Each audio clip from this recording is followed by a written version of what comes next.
বোনটি খেলতে খেলতে রাস্তা দিয়ে যাচ্ছিল এবং ভাইটিও সাইকেলে আসছিল। তারপর সে দেখতে পেল একটি গাছে একটি গিরগিটি বসে। সে গিরগিটির কাছ গেল এবং গিরগিটির নিচে নামলে সে তার পিছু পিছু চলে গেল। সে সেটাকে যত্ন সহকারে দেখতে লাগলো এবং আনন্দিত হয়ে বহুক্ষণ ধরে তার সঙ্গে খেলতে থাকলো। রাস্তায় আস্তে আস্তে মেয়েটি দেখলো তার ভাইয়ের সাইকেলটি দাঁড় করানো আছে ও তার ভাই খেলছে।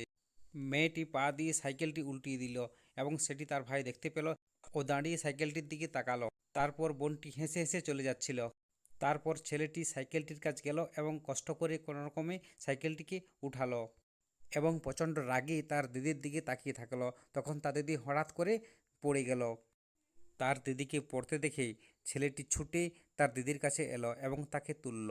তো বন্ধুরা, তোমরাও যদি তোমাদের দিদিকে ভালোবেসে থাকো তাহলে চ্যানেলটিকে সাবস্ক্রাইব করে লাইক ও শেয়ার করে দাও এবং নতুন নতুন আপডেট পেতে বেল আইকনটিতে প্রেস করতে ভুলো না।